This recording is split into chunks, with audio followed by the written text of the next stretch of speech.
याद कर सकते हैं, बोल सकते हैं या समझ सकते हैं। हम लोग श्रवण कर रहे हैं सुशांताय सुप्रसन्नाय गुरुदेवाय ते नमः। आप लोगों ने और लोगों से भी श्रवण किया होगा कि गुरु महाराज जी किस प्रकार से एक शांत प्रकृति के सुप्रसन्न वदन, जिनके पास में आने के बाद में व्यक्ति का खुद का भी जो दुख है वो दूर हो जाता था। श्रवण किया होगा आप लोगों ने कि कैसे गुरुदेव का व्यक्तित्व था, जीवन था।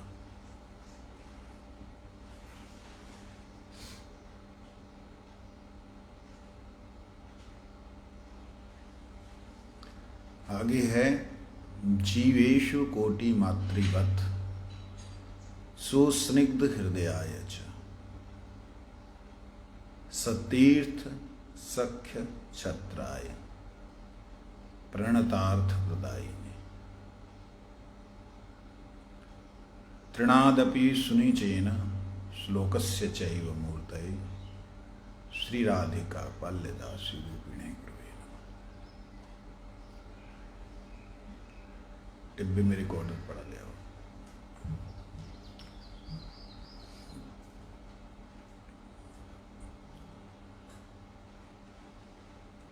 गुरुदेव जो हैं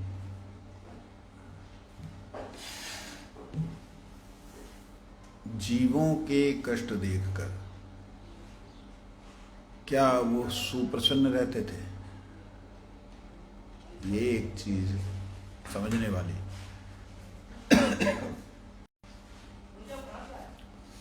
अपने ऊपर आए हुए किसी भी तरह के क्लेश को, दुख को उन्होंने बहुमानन नहीं किया, मतलब ज्यादा उसको महत्व नहीं दिया। लेकिन जीवेषु कोटि मातृवत सुस्निग्ध हृदयाय च, इसको अगर हम देखेंगे तो बचपन से कुछ एक घटनाएं जो उनके घर में हुई,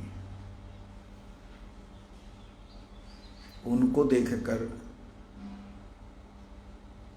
बिल्कुल छोटेपन से, उसे देखकर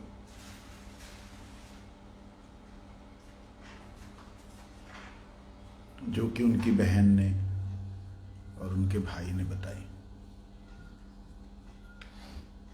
मालूम पड़ता है कि कितना इनका हृदय जो है सुहृदय है, जीवों के प्रति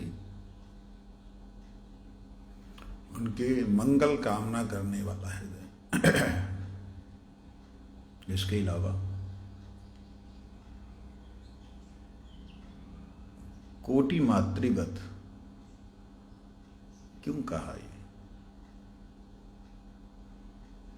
करोड़ों माताओं जैसा स्नेह इसलिए कहा कि माता का जो बच्चे के प्रति स्नेह होता है वो कुछ इस प्रकार का होता है, उसमें कोई भी स्वार्थ नहीं होता, किसी तरह का भी वह ये लक्ष्य लेके नहीं चलती कि ये मेरा बच्चा बड़ी होकर सेवा करेगा, ये लक्ष्य नहीं होता।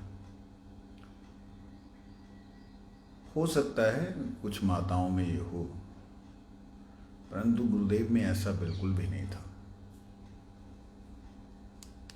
क्योंकि मैंने माताओं को देखा है, उनके बच्चे जन्म से पंगु हुए, कई ऐसी माताओं को देखा जिनके बच्चे हाथ पैर नहीं चलते, लेकिन उनकी वो लोग बूढ़े होने तक सेवा करते रहते।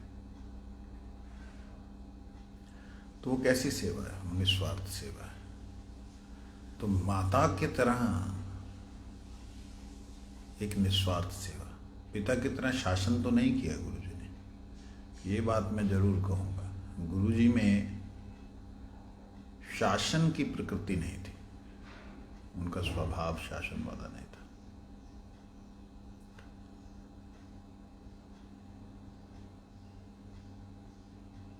बचपन की कुछ घटनाओं को याद करता हूँ। गुरुजी के एक भाई, थोड़ा बाद में इसको याद रख के उनका नाम जो है ना वो याद कराना कि मैं उनको पता करूँ उनका नाम क्या था। अभी पिछले साल 2 साल पहले उन्होंने शरीर छोड़ा। शायद उनके चाचा जी के बेटे थे, उनसे एक घटना सुनी और गुरुजी के मुखारबंद से एक घटना सुनी और एक उनकी बहन के मुख से एक घटना सुनी। और माता जी उन्होंने उनकी बहनों को जो कथा सुनाई, जो बात सुनाई उनकी, माता जी ने तो यहाँ तक बोला, तुम लोग खाने का जिद करते हो, कभी देखा कामाख्या को किसी बात के लिए खाने के लिए जिद करता हो? जो दे दो खा लेता है। बचपन से स्वभाव ऐसा। आप लोग डरे नहीं, मेरी खांसी जो है, खांसी का कारण ये नहीं है कि भाई मेरे को कुछ तकलीफ है। खांसी सिर्फ इसलिए हो रही, मैंने नाक में अनु तेल डाला, थोड़ा ज़्यादा पड़ गया, नाक से गया ना तो गर्दन में खुसखुसाहट कर, वही और कुछ नहीं है।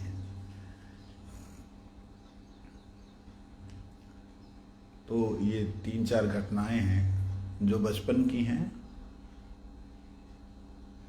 उससे मालूम पड़ता है। शांत के अंदर एक शांत की हम बात करें, सुशांत आए सुप्रसन्न आए। शांत में गुरुजी ऐसे शांत थे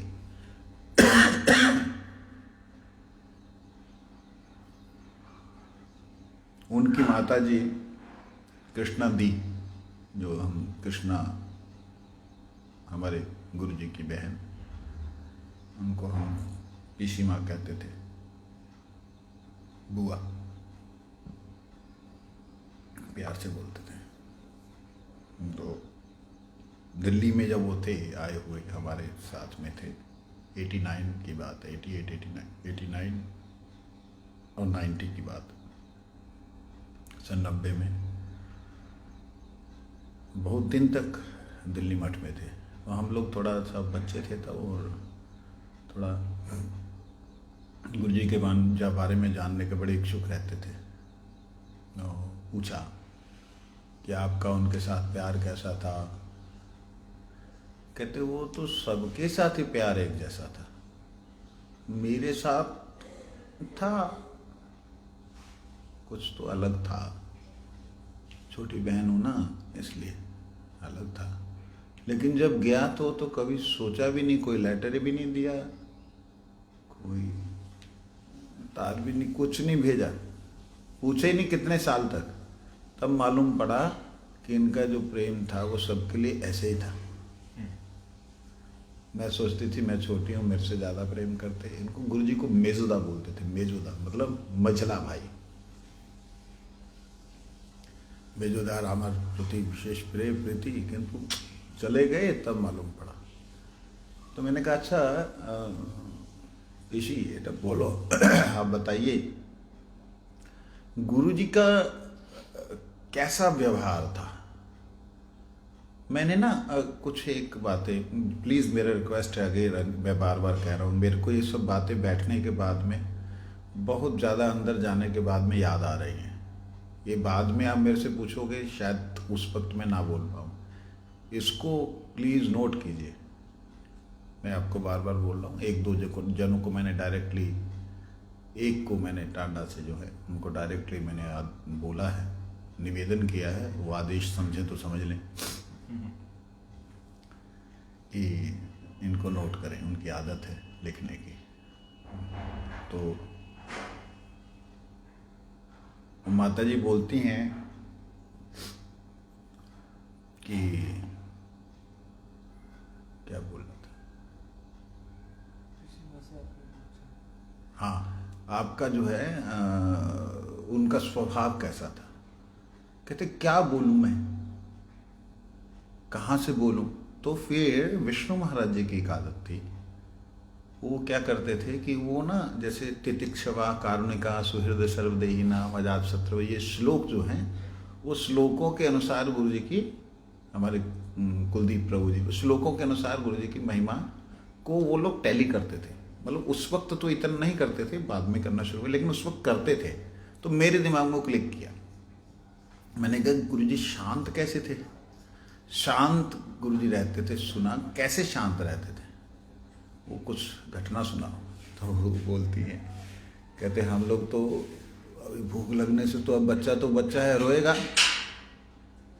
तो हमारी माँ हमको इसीलिए मारती थी, डांटती थी, मारना तो क्या, ताड़ना, डांटती थी।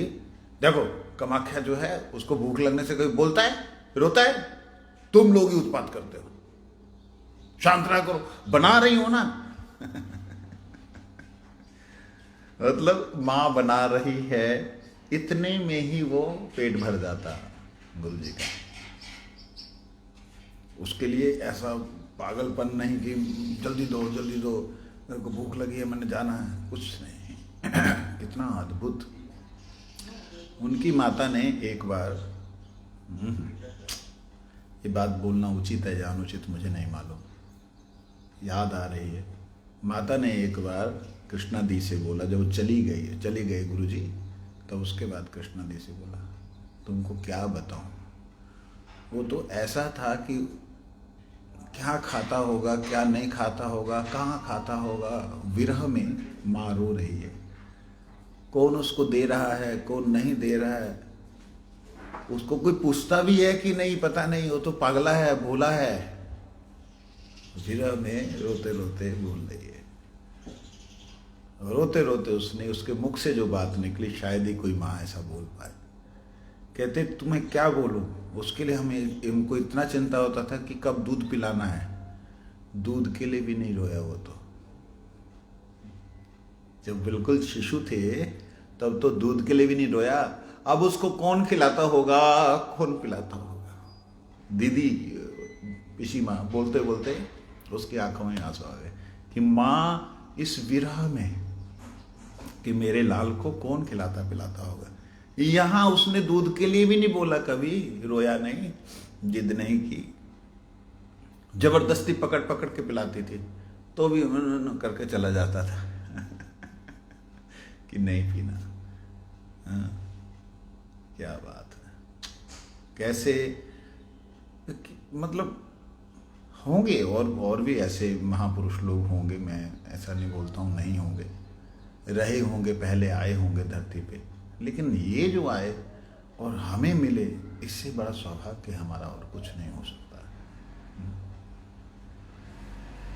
बताती हैं दीदी, शांत में, कहते इतने ही वो शांत थे बचपन में।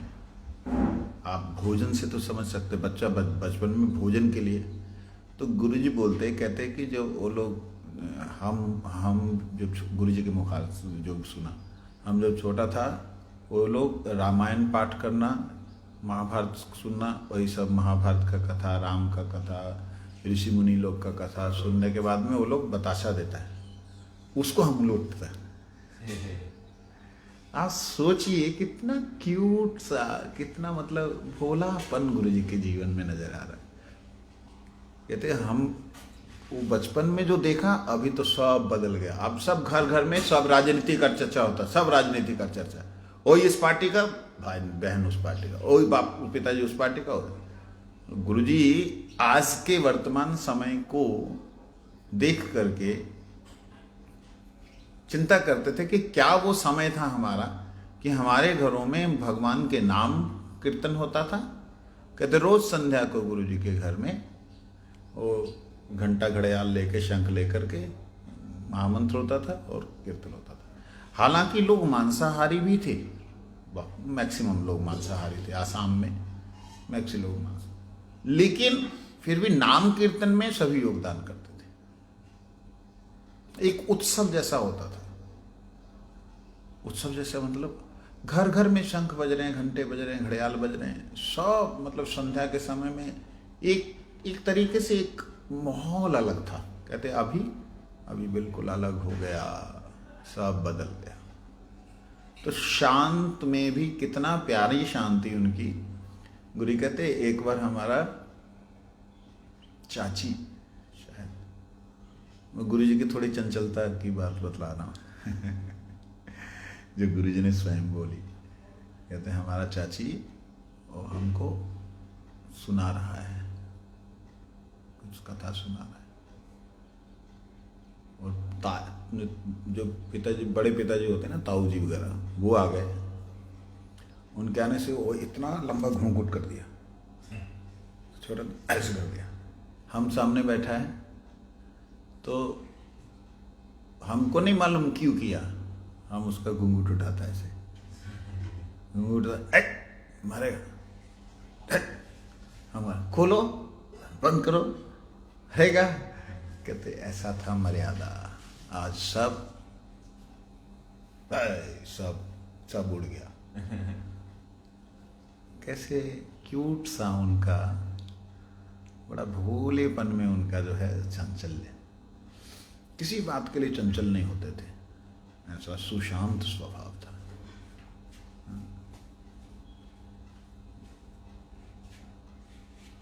ऐसे मिलने लोग दुर्लभ हैं, मनुष्यों में ऐसे लोग मिलने दुर्लभ हैं, फिर भी डेफिनेटली होंगे। एक समय ये नवरात्रे जो अभी चल रहे हैं, अभी निकल के गए ना, हाँ निकल गए, रामनवमी से पहले नवरात्रे जो चलते हैं, उस समय उनके घर में विशेष पूजा होती थी। तो माता जी इनको प्रसाद देती थी, वो फुल्लियाँ होती है ना, और मिट्टी वाली, ऐसे वो चिनोरी वगैरह दे करके कि जाओ सबको बांट दो। तो इनका एक अद्भुत स्वभाव था जो किसी बच्चे में देखा नहीं गया। ये घटना मुझे इनके बॉम्बे में रहते थे जो भाई, उन्होंने सुनाई थी। जब वो गुरुजी को मिलने के लिए आए थे, CKP हॉल के पास में गुरुजी रुके थे, उस समय गुरुजी को मिलने आए थे। तो पता लगा कि भाई हैं। तो दोनों जने बड़े, मतलब वो भक्त नहीं थे इसलिए उनका उल्लेख हमारे उसमें कहीं किया नहीं गया, परंतु भक्त ना होने पर भी गुरुजी के जीवन का प्रभाव उनके जीवन में कैसा था, अत्यंत अद्भुत था। क्योंकि रुचि थी मेरी ऐसी, तो मैंने बोला कि आपका कोई ऐसी स्मृति हो जो गुरुजी के साथ रही हो।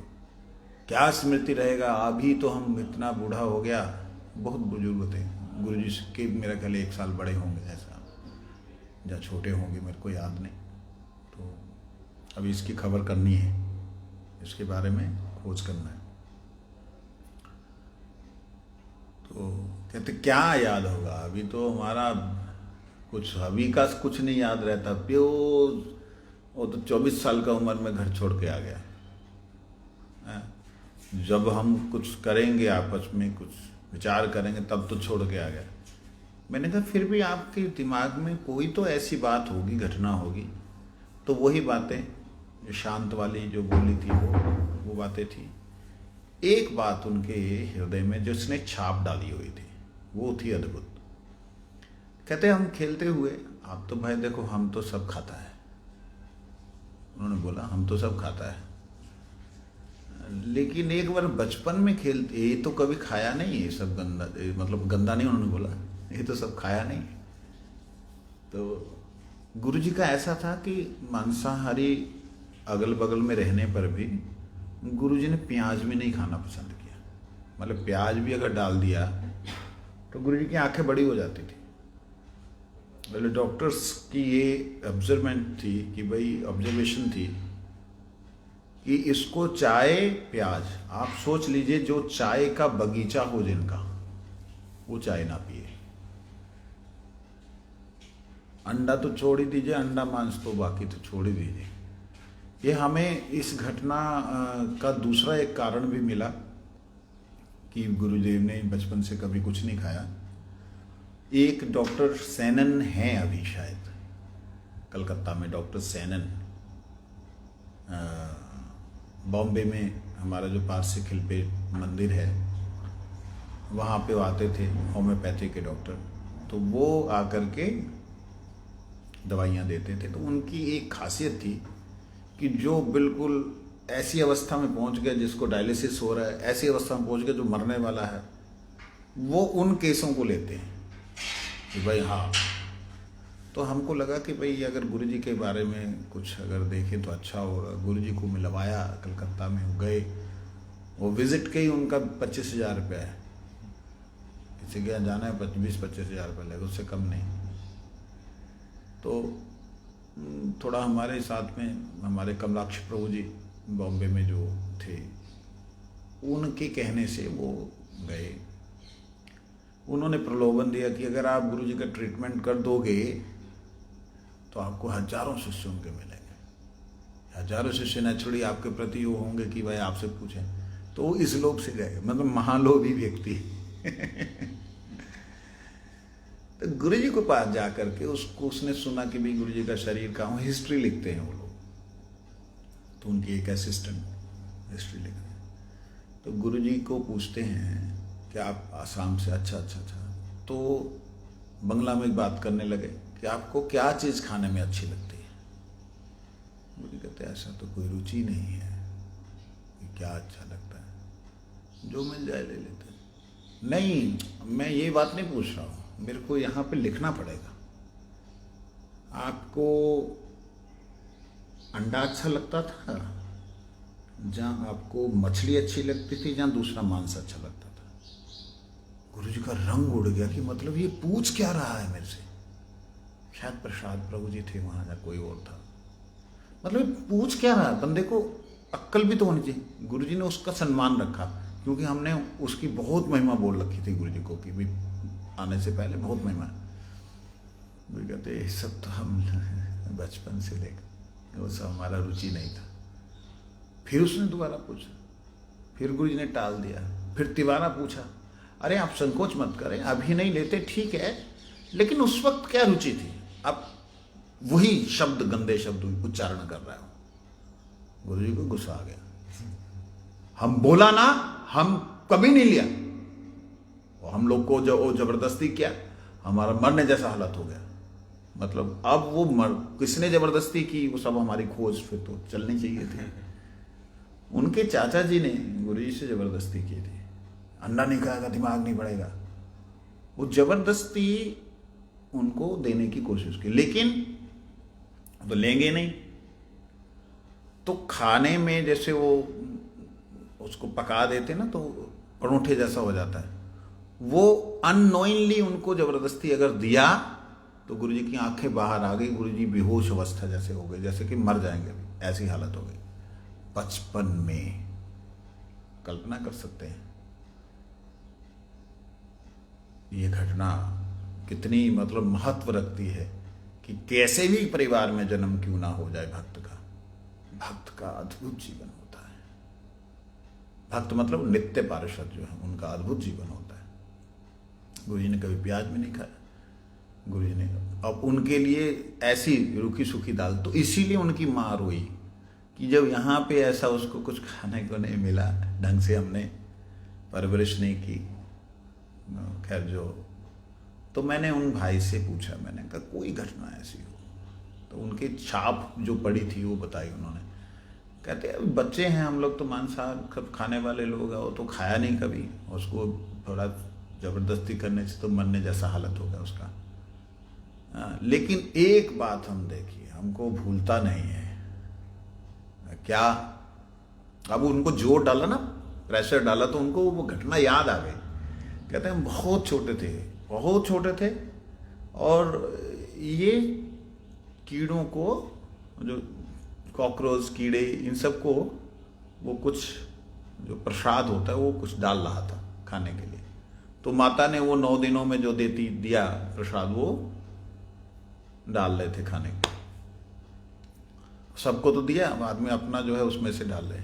छोटे से बच्चे, कितनी प्यारी घटना है देखो। कहते मैं कहीं से दौड़ता हुआ आया और मेरा पैर उसके ऊपर पड़ा, जो चींटियां वहां पे जो भी थी वो मर गई, और इतना रोना धोना शुरू किया कि खाया ही नहीं उसने। फिर उसके बाद 1 दिन खाया ही नहीं, हमसे बात करना बंद कर दिया। मैंने कहा फिर बात नहीं की क्या कभी आपसे? कहते नहीं, भोला है, भोला क्या बोला था उन्होंने, भोलानाथ है, भोला बाबा, ऐसा कुछ उन्होंने बोला, भोलानाथ या भोला बाबा कुछ भी बोला। कहते वो है ना, तो रामनवमी का दिन में, जिस दिन गुरु जी का जन्म हुआ, उस दिन विशेष उत्सव होता था घर में। तो गुरु जी को नहीं पता था कि भी मेरा रामनवमी में जन्म है। उत्सव होता था बस, ठीक है, हैप्पी बर्थडे टू यू नहीं होता था, क्योंकि उस समय करते नहीं थे।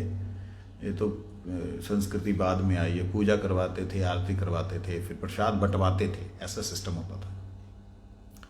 तो गुरु जी को माता ने बोला, देखो भगवान का प्रसाद आज सबको देना। तुमने आरती किया, तुमने ये किया, वो किया, पूजा किया। ऐसे एक माँ बच्चे को समझाती। तो अब सब लाइन में लगे, तो वो भी लगा हुआ है जिसने चींटियों के ऊपर से निकल के गया था। तो गुरुजी उसके पास गया तो माता जी बोले, भगवान का प्रसाद का मतलब होता है भगवान की कृपा। क्या भगवान की कृपा से कोई वंचित रहता है? तो गुरुजी ने उनको भी दिया। अच्छा चलो, जिनको भगवान की कृपा हो गई, क्या उनसे कोई मन में मन खराब रखता है? गले मिलो। कहते ये घटना मैं नहीं भूल पाया। उनका नाम याद है आपको, जो बॉम्बे में गुरुजी के भाई मिले थे हमें?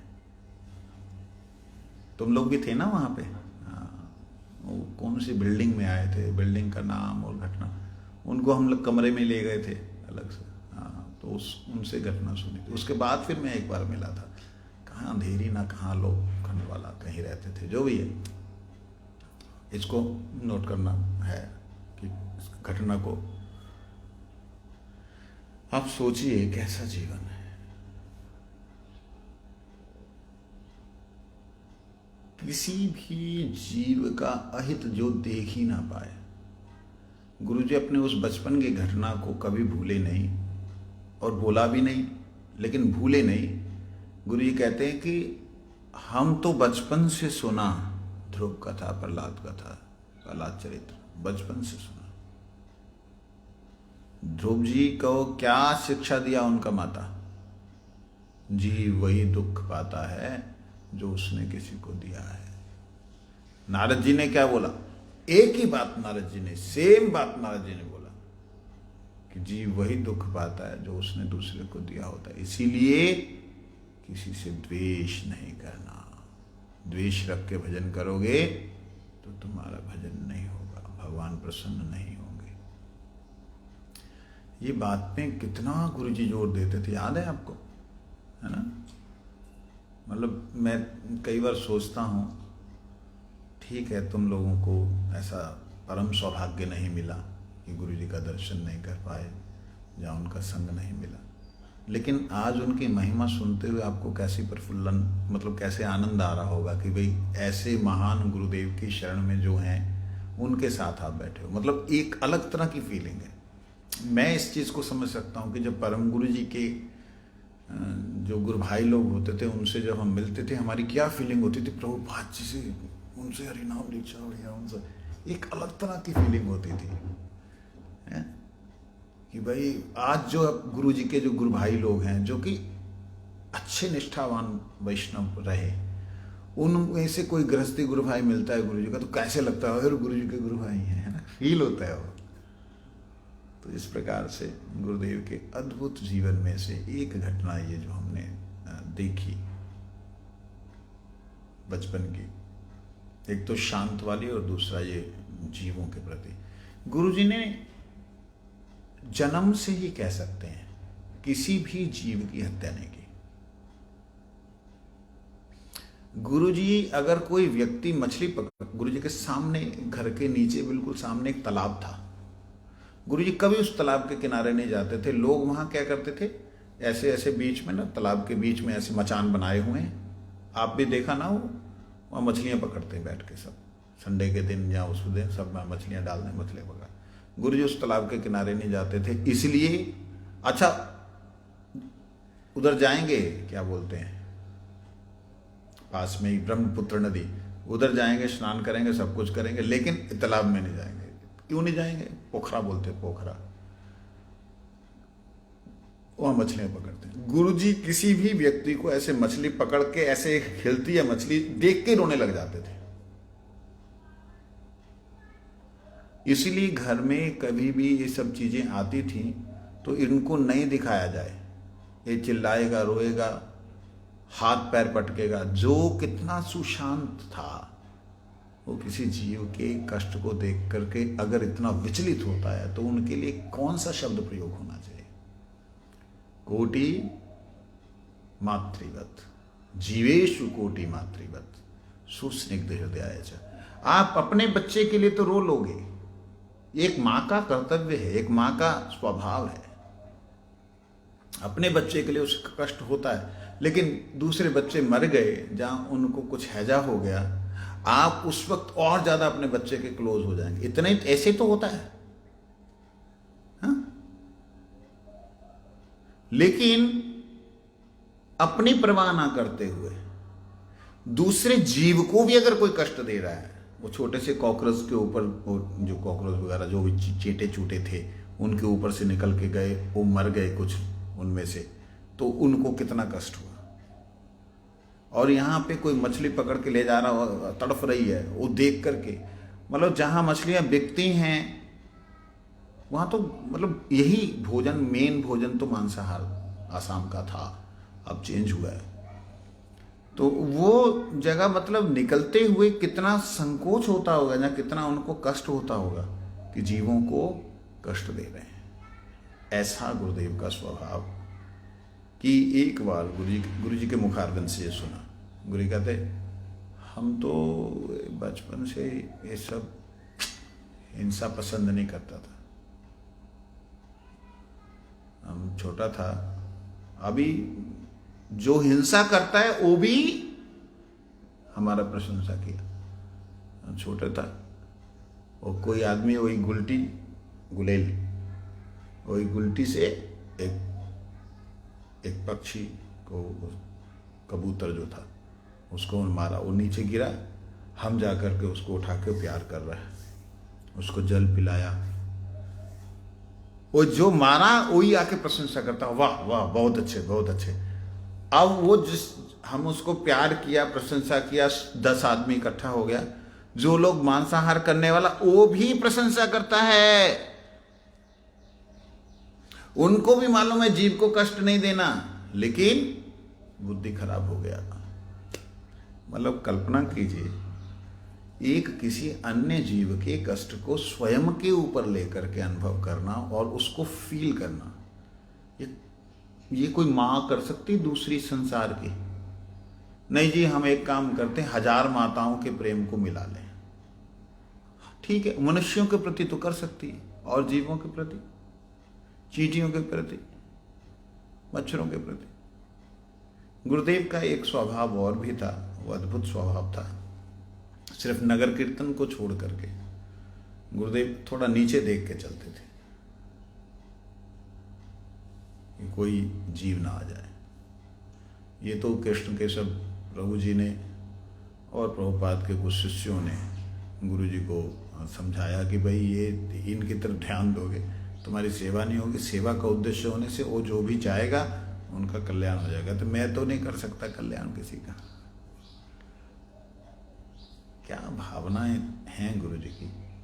तो उसमें देखा गया गुरु जी का कि जीवेशु कोटि मातृवत, करोड़ों माताओं का प्रेम जीवों के प्रति अद्भुत देखा गुरु जी की। तुम ऐसे सुधरोगे नहीं ना टाइम से, इसलिए मैं अभी खत्म कर रहा हूँ। कल से थोड़ा टाइम से जल्दी आओ, है ना, 7:45 बजे ठीक बैठो, जिससे कि पता लगे हाँ भाई कथा सुननी है। तो घर के बचपन की बात को ही हम कल फिर दोबारा याद करेंगे कि सुस्निग्ध हृदय जीवेशु कोटि मातृवत।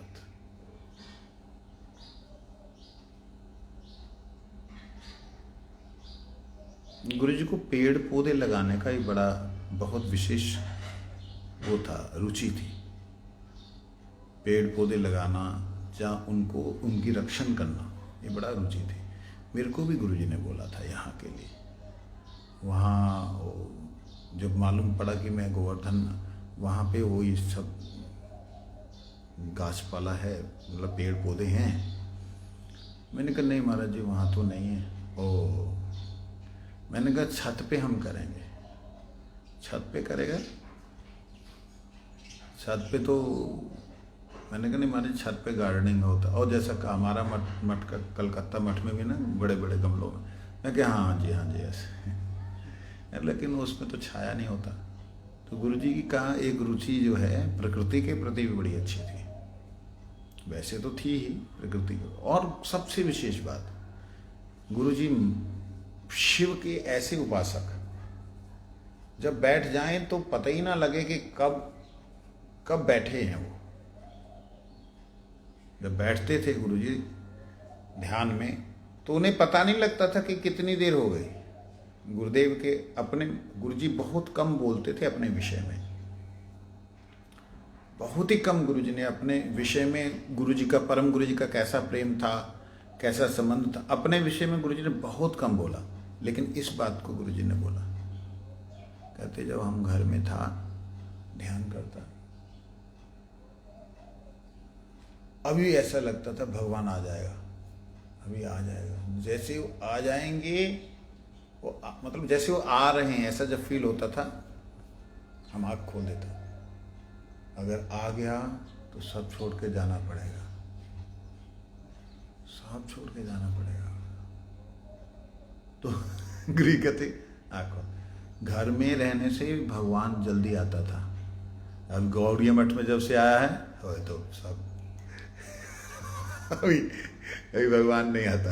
तो कहने का एक मतलब ये था कि इतनी कंसंट्रेशन जो है बचपन में गुरुदेव की होती थी कि शरीर को भूल जाते थे।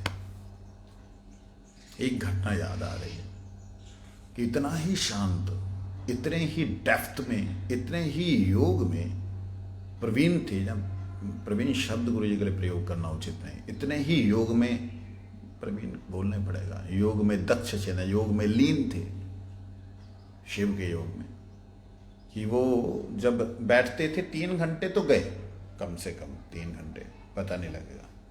और 2.5-3 घंटे बाद घर के लोग तो परेशानी हो जाते ना, कुछ खाना पीना है, वो बच्चा है, देखो कहाँ है, वो ऊपर होगा, देखो जा करके देखते, वहाँ कोई मंदिर नहीं था तब। शिव जी ऐसे थे जंगल में, और जो शिव जी देखते ना तीर्थेश्वर महादेव, हमने नाम दिया उसको, मतलब गुरु भाइयों ने मिलके, तो ऐसे शिव थे, तो उसमें जाके बैठे होते, जाओ बुला के लाओ उसको, और जबरदस्ती लेके आते थे। आप सोचिए 7 साल के बच्चे के अंदर ऐसा वैराग्य हो, क्या संभव है? खेल धूल के समय में खेलना दौड़ना, 7 से 10 साल की अवस्था होगी, मैं एक्यूरेट नहीं बता पा रहा हूँ, मेरी स्मृति में नहीं आ रहा कि उम्र क्या बतलाई थी उस समय। इस इरिटेशन से कि लोग मेरे को बार बार ध्यान से भंग कर देते हैं, उठा लाते हैं, गुरु महाराज जी कहीं ऐसी जगह चले गए जहां कोई उनको तंग नहीं करे। 3 घंटे की जगह उनको 2 दिन 2.5 दिन पूरा हो गया ध्यान में। और घर के लोग सारे परेशान, पूरा ग्वालपाड़ा टाउन जो है उसको छान मारा, कहाँ गया कहाँ गया कहाँ गया। उस वक्त ये जो बाघ, ये सब जो लोमड़ियाँ, ये सब क्या बोलते हैं उनको, सियार, बाघ सियार, ये सब जंगली जंतु भी होते थे उनके उस पहाड़ पे। तीसरे दिन, 2 दिन बीतने के बाद तीसरे दिन एक जो गडरिया होता है, गडरिया को क्या बोलते हैं तुम लोग? वो जो बकरी चराते हैं, भैंस गाय चराते हैं, क्या बोलते हैं उसको? चलो ग्वाला, ग्वाला, ठीक है, ग्वालपाड़ा, ग्वाला, ग्वाला, ग्वालपाड़ा। एक ग्वाला बच्चा वो चरा रहा था, चराते चराते चराते चराते जब नीचे उतर रहा है, उस रास्ते पे उसने देखा उसका कुत्ता चिल्लाने लगा एक दिशा में, पाव वाव वाव वाव करके। उसने सोचा सांप है, तो लोग सांप को खा जाते हैं तो सांप है। उसने तब देखा, अरे एक छोटा सा बच्चा है, आंखें उसकी ऐसे उल्टी हुई हैं, वाइटनेस नजर आ रही है, और बिल्कुल शरीर में कोई भी स्पंदन नहीं है, कोई भी क्रिया नहीं है। सांस हल्के हल्के चल रहे हैं। वो कहता है कि उसको याद आया कि अरे बच्चा है गुम हुआ, वही तो नहीं है, छोटा सा बच्चा है, ये वही बच्चा तो नहीं जो गुम हुआ है। वो नीचे आके अपने चाचा को, चाचा चाचा चाचा की बोलो, क्या हो रहा? अरे वो जो बच्चा गुम हुआ था वो ऊपर है। कहते ऊपर है? कहाँ है? वो पहाड़ के ऊपर, वो ऊपर फलाने रास्ते पे है। क्या तूने देखा? हाँ मैंने देखा। क्या देखा? उसकी आंखें उल्टी हो रखी। कहते चलो चलो चलो। वो गुहेराज साहब को बोलते, जाके साहब को बोलते हैं। वो आए गुहेराज साहब के पास में, धीरेन्द्र कुमार गुहिया राय साहब के पास आए। राय साहब क्या हुआ? आपका बेटा जो है वो ऐसा लगता है वही है, वो ऊपर ऐसे वो जगह पे।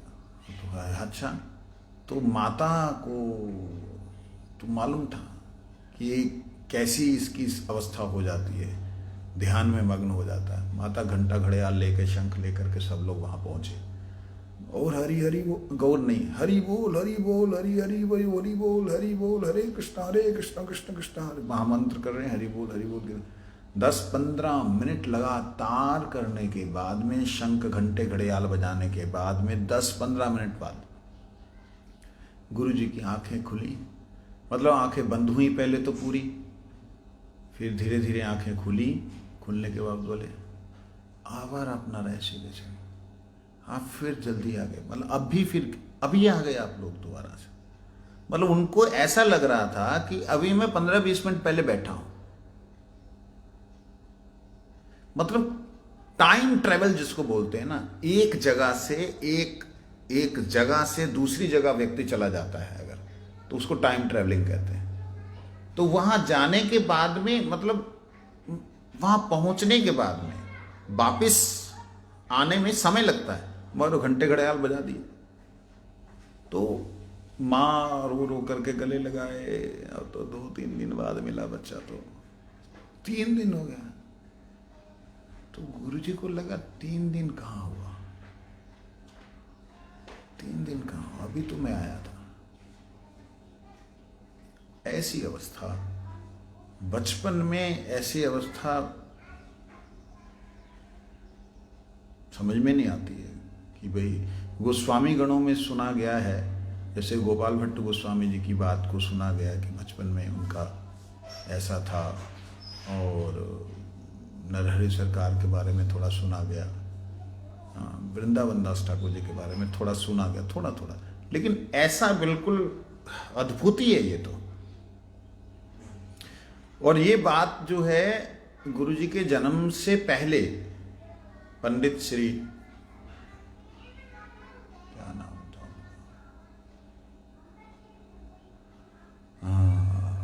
राणा के दादाजी, उनका नाम क्या था, बड़े पुजारी, कामाख्या के बड़े पुजारी, मैं नाम भूल रहा हूं, मेरे दिमाग में घूम रहा है नाम। तो उन्होंने जन्म से पहले बोल दिया था कि आपके घर में अब जो बच्चा होगा वो भगवान का वर्कर है, मतलब भगवान भेज रहे हैं अपने जन को, लेकिन वो रहेगा नहीं। प्रथम बार जब गुम होगा तब ये कड़ा उसके हाथ में डाल देना। प्रथम बार जब आपको ऐसा लगे कि, तो वो कुछ दिन, लेकिन जब तक कड़ा रहेगा तब तक कहीं नहीं जाएगा। तो वो लोग मंत्र सिद्ध करके कड़ा वगैरह देते हैं। तो ऐसे ही वो माता ने उनके हाथ में कड़ा डाल दिया था कि जब गुम हुआ उसके बाद कड़ा डाल दे, कहीं ना जाए। तो फिर 24 साल की उम्र में फिर गुरु जी की, आफ्टर लगभग 14 साल बाद उसकी घटना के, जो भी हो, तो इस प्रकार से गुरुदेव की बहुत सी लीलाएं हैं। बड़ी कृपा है गुरुदेव की कि ये सब बातें मेरे को तो कल की बात नहीं याद रहती है, इन सब बातों का उद्घाटन हो पा रहा है। मेरा सौभाग्य है, याद आ रही हैं। और भी वैष्णवों को बहुत सी बातें